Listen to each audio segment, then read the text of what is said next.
People. What's up? It's Drew here. I want to do a quick video blog. Can somebody tell me why the far left is so upset that Donald Trump is meeting with Jim Brown, Ray Lewis, MLK3, hired Ben Carson, met with Steve Harvey, met with Kanye West? Can someone tell me why everybody is so upset? Actually, I don't need anybody to tell me. I know exactly why everybody is so upset. At least not everybody, actually. Only the far left liberals. You know why they are upset? They are upset because they don't actually care about different cultures. They don't actually care about the progression of people. They don't care about anything except getting their way. That's all they care about. And I know I'm generalizing, but I'm typically really talking about the far left leaning social justice warrior, snowflake, safe space, trigger word type of people.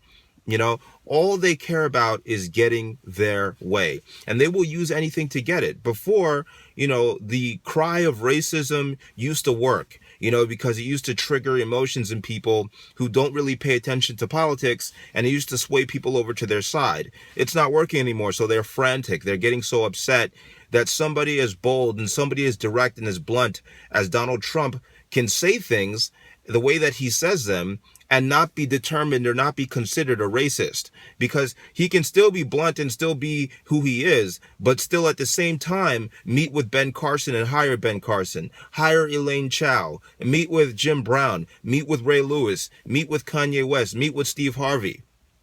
You see what I'm saying? And then to make matters worse, you see, the reaction to these people, the reaction to Steve Harvey, the reaction to Ben Carson just illustrates my point that I was trying to make in my earlier videos. You see what I'm saying? These people that react in such a way to Donald Trump meeting with any of these leaders, they're not truly focused on solutions. They're not. They would rather call Ben Carson a sellout. They would rather call Steve Harvey a coon. They'd rather call MLK3 a sellout and say that his parents are turning in their grave.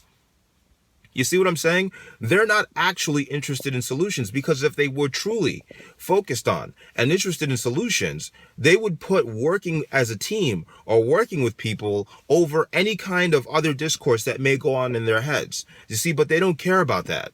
They care about being quote unquote right. They care about holding the monopoly of power or voting power or influence power over minorities. That's what they care about. They don't care about actually helping. They don't care about actual progression and actual forward movement. They don't care about that. They care about control. People like John Lewis, I was watching a video, and a conservative, former ex-Black Panther, was stating that people like John Lewis want to control black people. Former civil rights leader John Lewis and people like Jesse Jackson and people like Al Sharpton, they want to control black people. That's what they want. They want to control black people. You see what I'm saying? I've never really been influenced by these guys. I've always rejected their attempts to influence me, because I just don't think like them. You know what I mean? I don't have the group think. I don't have the assimilation think. I don't have that mindset. So I've always rejected them. But I'm glad that people are starting to wake up and starting to see how crazy this is. You got people that come from very bad neighborhoods. Their neighborhoods are in shambles. They don't have the luxury to pick leaders. They don't have the luxury to pick who helps them or pick who gives them who provides a solution. They don't have that luxury. You see what I'm saying? But instead, they want to go back and forth about who's real and who's not, instead of actually just focusing on a solution. If the president or elect of the United States, the soon-to-be president, is meeting with leaders in your community and they want to help your community, why would you find something wrong with that? Why would you look for something wrong with that?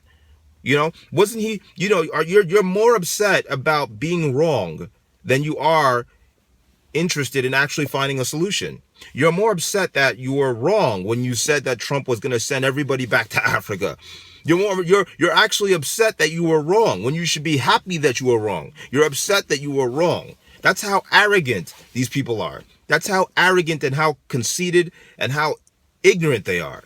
You see what I'm saying? The liberal platform is built on nothing other than self-righteousness, elitism, and division. That is all that it's built on. That is why you have Meryl Streep getting on stage and she will insult a whole bunch of people in mixed martial arts. You know, she'll use her Lifetime Achievement Award in the world of pretend in Hollywood to insult the president-elect or the incoming president, Donald Trump. It's just sad, okay? Donald Trump may speak without a filter. He may speak without consideration. He may go after whoever goes after him. He may be very petty at times. But at the end of the day, like I said in my other videos, he is not a racist. In fact, he treats everybody equally. This is a guy who truly treats everybody equally. He doesn't treat you specially just because you're black. You know what I mean? He doesn't treat you specially just because you're a woman. You know, and liberals and far leftists, they think that in itself is sexism. They think that is in itself is racism because they won't get the special treatment that they're looking for from Donald Trump.